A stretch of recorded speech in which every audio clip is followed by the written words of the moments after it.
To fall or not to fall, that is the question, but what are we falling for? Ryan Gosling? The fact that Tarantino is only directing 10 films and then quitting? Or falling for another action fest directed by David Leitch? Well, it's only two of those things this time, and The Fall Guy is in wide release and has been received pretty positively across the board, but there is only one board that matters, and that's the opinion of the one and only Quiet on Set podcast crew. Ewan, how was your time with The Fall Guy? I'd give it a solid thumbs up. That's about all I'd say about it. Incredibly short, straight to the point, and another Fallout reference 2 weeks in a row. How incredible is that? There is a whole cinematic universe going on here on the Quiet on Set channel. But Ewan, would you say that the film is one of Leitch's better works or one of his weaker works? I mean, yeah, if you look at his filmography, he did the Hobbs and Shaw film, which I detested. And he's also done Deadpool 2, which I think is pretty solid. I really had a good time with Bullet Train. The Fall Guy has the charms of Ryan Gosling, like you said. We're falling for him. And that's essentially what's happening this whole film through. And then you just get the expertise of someone like Leitch, who has worked in stunts for such a long time, has over 70 credits as a stunt performer and a stunt coordinator. He also has a ton of those, and now he's been directing for a bit. And I think here he crafts something that really showcases why stunts should be appreciated more and why they're such an integral thing of movie making at the center of a story that is told on movie sets, but also telling us about like why it's so thrilling to have a story that is centered around a person who's really capable of doing the stunts within that universe. It gets really meta really quickly, but it's such a fun time. And then you got an Emily Blunt performance that I didn't hate. I usually don't really like her performances. I think she's really good in this.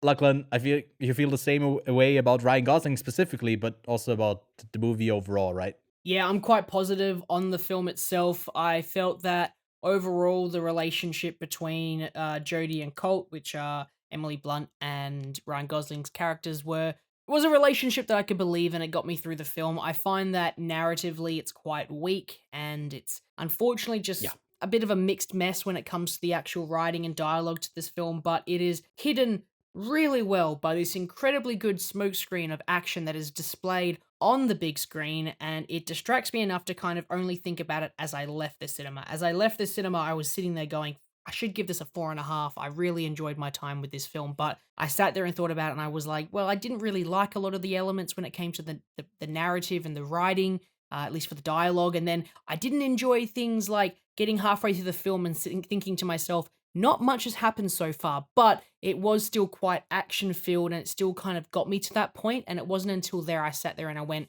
actually, narratively, here we are, and I feel like I've wasted half the film with nothing kind of progressing forward, at least not to the action level that we have seen with Leitch's film. So I find that the first half of this film is quite held back with its action, but the second half is full on, and I can really positively say you should see this. I feel like most people are going to have a good time, similar to how I have a good time with Deadpool, Bullet Train, and I think the only one that this could be in comparison to would be Atomic Blonde, where people go, the action's great, narratively it's a little bit on the weaker side. So it's in line with Leitch's previous films and his MO for making an action flick, but I feel like it's a really good love story to cinema, or at least to the action stunt side. Yes, I can subscribe to that as well. And so you ended up giving it a 3.5, right? You moved your rating down a bit. I'm somewhere between that and a 3, so maybe 3.25.